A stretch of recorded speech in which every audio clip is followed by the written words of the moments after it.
இந்த பதிவை பார்க்க போகிற அத்தனை அன்பர்களுக்கும் அடியார்களுக்கும் அடியேனுடைய பணிவான வணக்கங்களை தெரிவிச்சுக்கிறேன். அன்பினை பெருவாயாகில் அதர்மங்கள் அனைத்தும் நீங்கி துன்பமும் தவிர்ந்து போகும் துயரமும் இங்கு உண்டோ சொல்வாய்.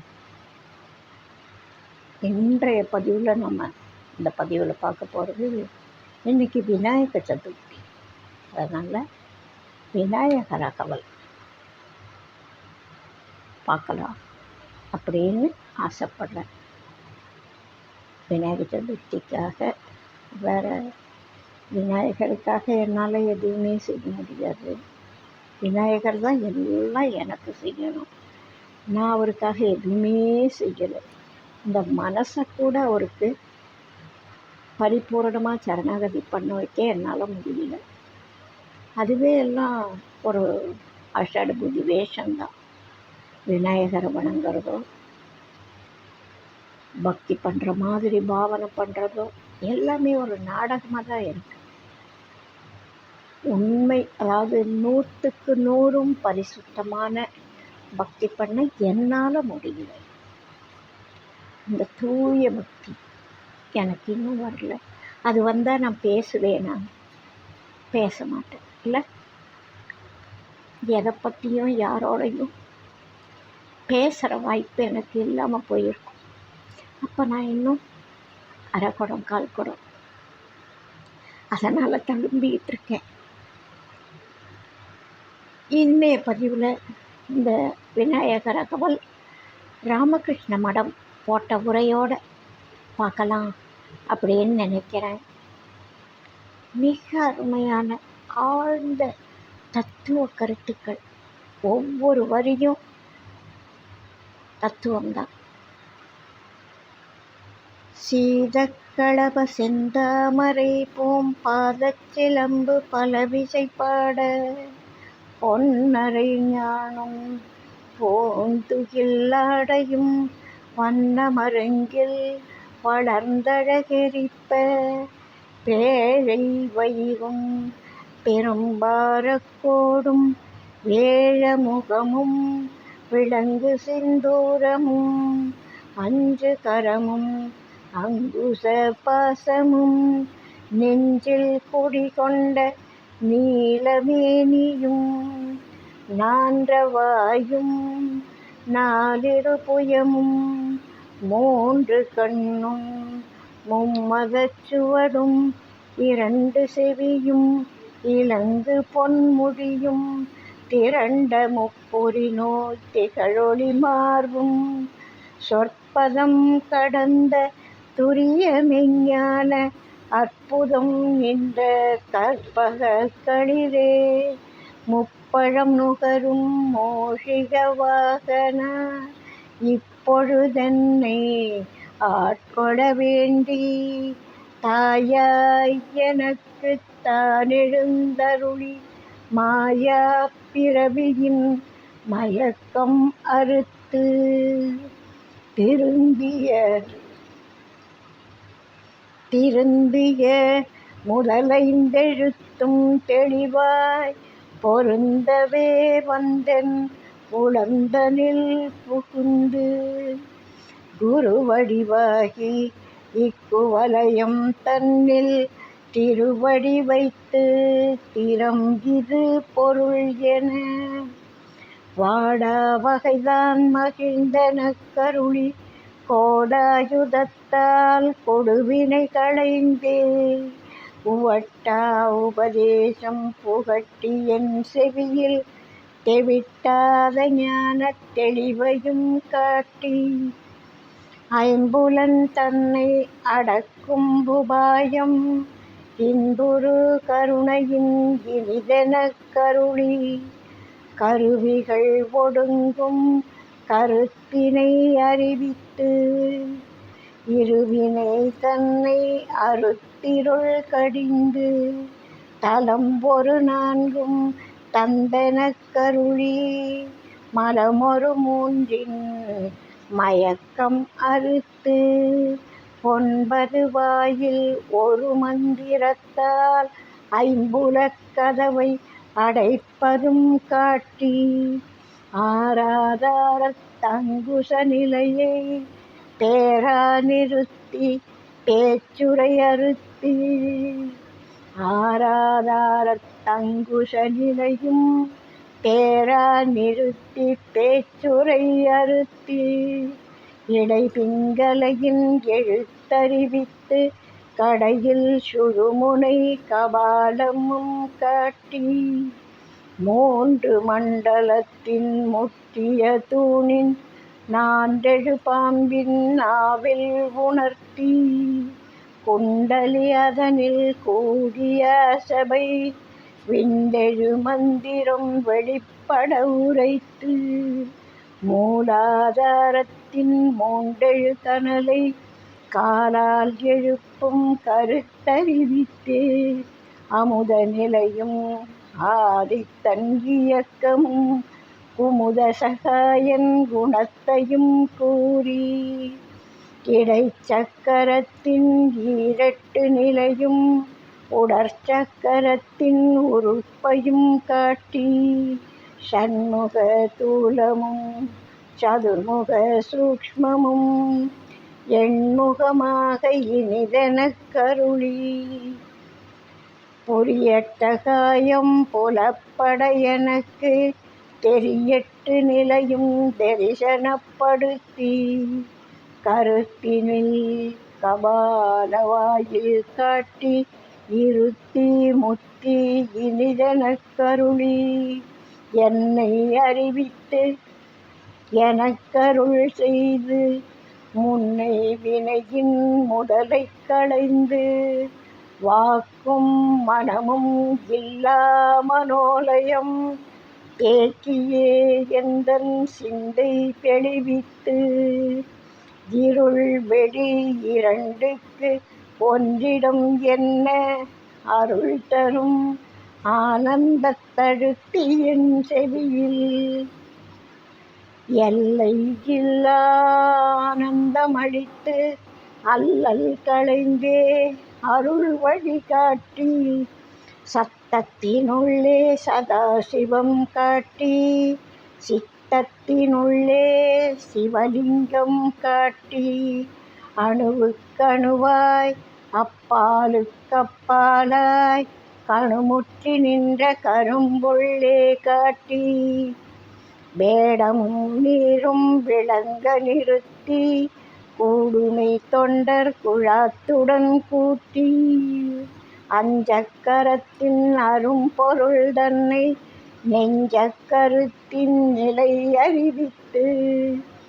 தத்துவ நிலையை தந்தனை ஆண்ட வித்தக விநாயகா விரை கழல் சரணே.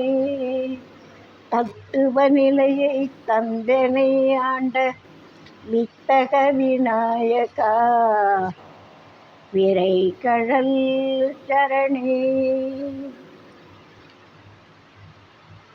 நான் இந்த விநாயகர் அகவலுக்கு பொருள் சொல்லும் தகுதியற்றவள். மற்ற பெரியவர்கள் சொன்னதை எடுத்து சொல்கிறேன்.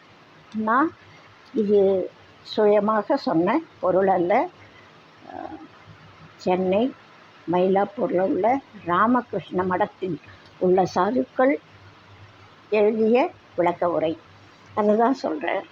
இப்போது அதோட விளக்கத்தை பார்ப்போம். சுருக்கமாக தான் நான் இப்போது சொல்ல விரும்புகிறேன். சுருக்கமாக தான் கொடுக்கப்பட்டிருக்கு. விளக்க உரை வேறு, இது சுருக்க உரை. குளிர்ச்சியும் நறுமணமும் பொருந்திய செந்தாமரை போன்ற பாதத்தில் அணிந்துள்ள சிலம்பு பலவிதமாக இசைக்க, பொன் அரைஞானும் வெண்பட்டாடையும் அழகிய இடையில் நன்கு பொருந்தி அழகை வீசிக்கொண்டிருக்க, பெரிய வயிறும் பெரிய உறுதியான தந்தமும் யானை முகமும் நெற்றியில் விளங்கும் குங்குமமும் 5 கரங்களும் அவற்றுள் 2இல் தரித்த அங்குசம் பாசம் என்ற ஆயுதங்களும் இதயத்தில் நிலைத்திருக்கின்ற நீல வடிவழகும் தொங்கிய துதிக்கையும் 4 பெரிய தோள்களும் 3 கண்களும் மும்மதங்கள் கசிந்ததால் ஏற்பட்ட சுவடும் 2 செவிகளும் ஒளிர்கின்ற பொற்கிரீடமும் 3 நூல்கள் சேர்த்த பூநூலும் ஒளி வீசும் மார்பும் உடைய. இதுவரைக்கும் விநாயக பெருமானுடைய வெளித்தோற்றத்தை நமக்கு காமிக்கிறாங்க. அப்படியே இங்கேருந்து இறைவனுடைய திருவடியிலேருந்து மேலே வரைக்கும் அப்படியே கூட்டிகிட்டு வந்து ஒவ்வொரு அழகாக வர்ணிக்கிறாங்க. திருவடியிலேருந்து திருமுடி வரைக்கும் வெளித்தோற்றம் வர்ணிச்சாச்சு. இப்போது இறைவன் என்னெல்லாம் நமக்கு கொடுப்பார்? சொற்களால் விளக்க முடியாத துரிய மெஞ்ஞானமாகிய அற்புத நிலையில் நிலைத்து நிற்கின்ற கற்பக மரத்தை போல விரும்பியதை கொடுக்கின்ற யானை முகத்தோனே. அப்படியே ஒரு விநாயகருடைய தோற்றத்தை வர்ணித்தாங்க. அப்படியே நம்ம கண்ணு முன்னாடி அதை அப்படியே கற்பனை பண்ணால் விநாயகர் பெருமான் தெரிவார். அந்த அளவுக்கு சொன்னாங்க. இப்போ சொல்கிறாங்க, சொற்களால் விளக்க முடியாத துரிய மெஞ்ஞானமாகிய அற்புத நிலையில் நிலைத்து நிற்கின்ற கற்பக மரத்தை போல விரும்பியதை கொடுக்கின்ற யானை முகத்தோனே. மா பலா வாழை என்னும் முக்கனிகளை உண்பவனே, பெருச்சாலியை வாகனமாக கொண்டவனே, இந்த பிறவியிலேயே என்னை ஆட்கொள்வதற்காக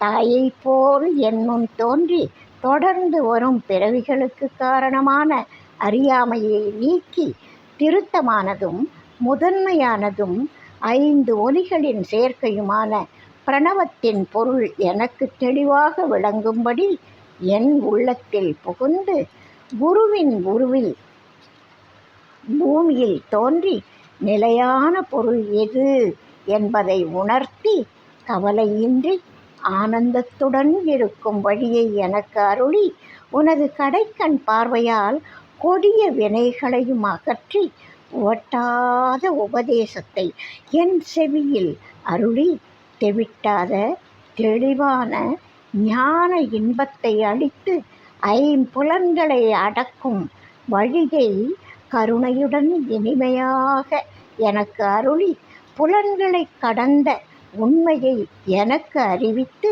2 வினைகளையும் அறுத்து அறியாமை இருளை விலக்கி சாலோகம், சாமீபம், சாரூபம், சாயுஜ்யம் என்ற 4 உயர்ந்த முத்தி நிலைகளை எனக்கு அருளி ஆணவம், கன்மம், மாயை எனும் மும்மலங்களால் ஏற்படும் மயக்கத்தை போக்கி பிரணவ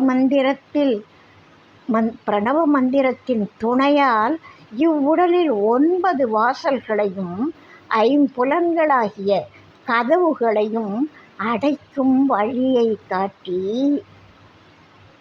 உடலில் 9 வாசல்களையும் 5 புலன்களாகிய கதவுகளையும் அடைக்கும் வழியை காட்டி மூலாதாரம், சுவாதிஷ்டானம், மணிப்பூரகம், அநாகதம், விசுத்தி, ஆக்ஞை என்னும் 6 ஆதாரங்களையும் கடந்த நிலையை பெறுதற்கரிய பேராக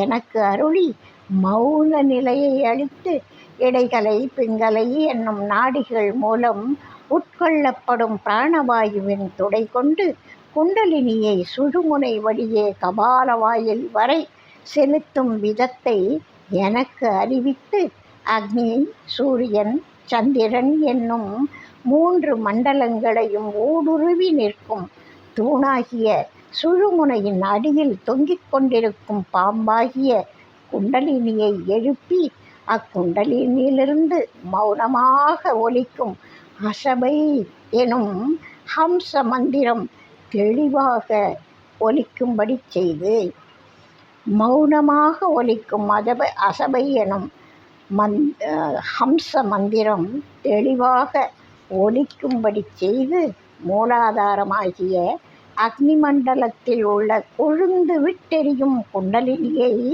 மூச்சு காற்றினால் ஏற்படும் பிராணசக்தியின் துணை கொண்டு எழுப்பும் வழியை எனக்கு அறிவித்து குண்டலினி சகசிராரத்தை அடையும் பொழுது ஏற்படும் அமுத நிலையையும் சூரிய நாடியாகிய பிங்களையின் இயக்கத்தையும் சந்திர நாடியாகிய இடையின் இயக்கத்தையும் எனக்கு விளக்கி இடைச்சக்கரமாகிய விசுத்தி சக்கரத்தின் 16 நிலைகளும் உடலாகிய சக்கரத்தின் பல்வேறு உறுப்புகளின் தன்மையும் எனக்கு விளங்கும்படி செய்து நம என்று தூலமாக உச்சரிக்கப்படும் ஓம் நம சிவாய என்ற 6 எழுத்து மந்திரமும் சூக்ஷ்மமாக உணரப்படும் ஓம் சிவாய என்ற 4 எழுத்து மந்திரமும் எனக்கு எளிதில் சித்திக்கும்படி செய்து கலை, சுவை, ஒளி முதலிய பஞ்ச தன்மாத்திரைகள் மனம், புத்தி, அகங்காரம் போன்ற 8ஐயும் கொண்ட புரியட்டகத்தின் தன்மை எனக்கு விளங்கும்படி செய்து மூலாதாரத்தில் இருந்து சகசிராரம் வரை 8 நிலைகளும் அனுபவமாகும்படி செய்து கபால வாயிலில் உள்ள சகசிராரம் எனும் சக்கரத்தை காட்டி சித்திகளும் முத்தியும் எனக்கு அருளி என்னை நான் உணரும்படி எனக்கு அருள் செய்து முன் செய்த வினைக்கு காரணமாகிய ஆணவ மலத்தை நீக்கி சொல்லும் எண்ணமும் கடந்த மனோலயம் என்னும் நிலையை எனக்கு அருளி என் உள்ளம் தெளிவாக இருக்கும்படி செய்து இருளும் ஒளியும் ஒன்றையே அடிப்படையாக கொண்டவை என்ற உண்மையை எனக்கு உணர்த்தி ஆனந்தத்தை எனக்கு அருளி எல்லையில்லா ஆனந்தத்தை அளித்து துன்பங்களை தவிர்த்து அருள் வழியை காட்டி நாதமாகிய புற உலகிலும் சித்தமாகிய அக உலகிலும் சிவனை காணும்படி செய்து சிறியவற்றுக்கு சிறியதாகவும் பெரியவற்றுக்கும் பெரியதாகவும் உள்ள பொருள் என்னுள்ளேயே கணுமுற்றி நின்ற கரும்பாக நேரில் அனுபவித்து உணரக்கூடிய ரசமாக இருப்பதை காட்டி சிவவேடமும் திருநீரும் விளங்கும் சாரூபிய நிலையை எனக்கு நிலையாக அளித்து மெய்த்தொண்டர் குழாம் என்ற சாலோகத்தையும் அளித்து 5 எழுத்தின் மேலான பொருள் நெஞ்சில் நிலையாக இருக்கும்படி அறிவித்து உண்மை நிலையை எனக்கு அருளி என்னை ஆட்கொண்ட ஞான வடிவாகிய விநாயகப் பெருமானே, நறுமணம் கமழும் உன் பாதங்களே சரணம். இறைவா, உண்மை நிலையை எனக்கு அருளி என்னை ஆட்கொண்ட ஞான வடிவாகிய விநாயகப் பெருமானே, நறுமணம் கமழும் உன் பாதங்களே சரணம், உன் திருவடிகளே சரணம். இந்த விநாயக சதுர்த்தி நாளில் இந்த விநாயகர் அகவல் படிக்கணும்னு தோணுச்சு. அதனால் படிக்கணும். நிறைய பேருக்கு நிறைய தெரியும். சில பேருக்கு இதை படிக்கிற வாய்ப்பு இல்லாமல் கூட இருக்கலாம் இல்லையா? அவங்க இதை கேட்டு இந்த நாளில் இதை கொஞ்சம் ஒரு நொடி அந்த மனசில் நினைக்கணும் அப்படின்ற விண்ணப்பத்தோட எல்லா முன்னேற்றங்களுக்கும் காரணம் கருணை வடிவான ஞான வடிவான விநாயகப் பெருமானின் அருள் கருணையே நமக்கு அறிவு விளக்கத்தை கொடுத்து முத்தி நெருக்கி அழைக்கக்கூடியது. அதனால் அவரை இந்த நாளில் வணங்குறது என்னோட பாக்கியம், எனக்கு கிடைச்ச பாக்கியம் அப்படின்னு சொல்லிக்கிறேன். இதில் ஔவையார் சொல்கிறாங்க பாருங்கள், என்னை அறிவித்து எனக்கருள் செய்து முன்னை வினையின் முதலை களைந்து வாக்கும் மனமும் இல்லா மனோலயம் தேக்கிய சிந்தை தெளிவித்து அப்படின்னு சொல்கிறாங்க. ஒவ்வொருவரையும் தத்துவந்தான். அதில் இந்த குறிப்பிட்ட இந்த இடத்த ரெட்டியப்பட்டி சுவாமிகள் அருட்பாடல்களில் சொல்கிறார். தன்னை அறிந்தால் தலைவனருள் கிட்டுமென பன்னுமறை சாத்திரங்கள் பகரும் பராபரமே அப்படின்வார் பராபர கண்ணியில். அது மாதிரி யார் தன்னை அறிகிறாங்களோ, தன்னை யார் உணர்கிறாங்களோ, திருமூல நாயனாரும் அதையே சொல்லுவார். எல்லா மகான்களும் அப்படி தான் சொல்லுவாங்க. அது ஞானம் அடையிறதுக்கு முன்னாடி முதல்ல தன்னை உணரணும் அப்படின்னு சொல்கிறாங்க. தன்னை உணர தனக்கு ஒரு கேடில்லை அப்படின்னு அந்த பாடல் ரொம்ப அழகான பாடல். அது மாதிரி முதல்ல தன்னை உணரணும். அதுக்கப்புறம்தான் இறைவனை உணரக்கூடிய ஆற்றல் தன்னை உணரும் பொழுதே அது கிடைக்கும். எல்லாம் நம்ம உடம்புல இந்த சுவாசம் போயிட்டு வெளியில் வருது இல்லை, அந்த ஒரு அற்புதத்தை, இந்த ஒரு அற்புதத்தை எல்லாரும் நினச்சி பார்த்தாலுமே இறைவனை மறக்கவே முடியாது. கடவுள் இல்லாமல் நம்ம எதுவுமே இல்லை அப்படின்றத ரொம்ப நல்லா புரிஞ்சுக்கலாம். இந்த 2 ஓட்டை வழியால் ஒரு காற்று போகுது, அது நம்மளை கேட்டு வேலை செய்யலை. அது போகிறதையோ வர்றதையோ நம்ம கவனிக்கிறதே இல்லை. நம்ம ஏதோ இயங்கிகிட்ருக்கோம், அது பாட்டுக்கு போகுது. கொஞ்சம் தூரம் போன பிறகு அங்கே இருக்கிறது ஒரு வழி, பெரிய ஓட்டை, ஒரு ஓட்டை இருக்குது. அந்த ஒரு ஓட்டையில் 2 ஓட்டையில் போன காற்றும் ஒன்றா போகும். அந்த ஒன்றா போன அந்த காற்று இடது மூக்கு வழியால் போன காற்று இடது நுரையீரலுக்கு போகும். வலது நாசி வழியால் போன காற்று ஒரே ஓட்டைக்குள்ளே போய் அவங்கவுங்க செக்ஷனுக்கு அவங்கவுங்க போயிடுவாங்க தடுமாற்றம் இல்லாமல். வலது மூக்கு வழியால் போனது வலது நுரையீரலுக்கும், இடது நாசி வழியால் போனது இடது நுரையீரலுக்கும் போகும். ஒரே ஓட்டைக்குள்ளே இத்தினூண்டு காற்று ஒன்றோட ஒன்று மிக்ஸ் ஆகாமல் அதோட பாதையில் போய் அதோட இடத்துக்கு போகுது. உள்ளே போன காற்று வெளியில் வரல. நமக்கு இருக்கிற கேப்பு நல்லா யோசித்து பாருங்கள். இழுக்கிறோம், வெளியில் விடுறோம், எங்கேயான நடுவில் கேப் இருக்கா? ஆனால் நம்ம கொண்டு போன காற்றை உள்ளே தள்ளிட்டு உள்ளே அழுக்கு காற்று கொஞ்சம் வந்து ரெடியாக காத்துட்ருக்குது. இப்போ பஸ்ஸு நிறைய பேர் இந்த காட்சியை பார்த்துருப்பாங்க. பஸ்ஸில் நிறைய பேர் வருவாங்க, பேருந்தில் எல்லாம் கடகடன்னு இறங்குவாங்க, எல்லாம் கடகடன்னு ஏறுவாங்க, வண்டி எடுத்துருவாங்க. அதுபோல் இந்த காற்று போன காற்று இறங்கி ஓடி போச்சான். உள்ளே காத்துக்கிட்டு இருக்கிற காற்று அந்த ஓட்டை வழியால் நான் வர்றேன் அப்படின்னு வருதான்.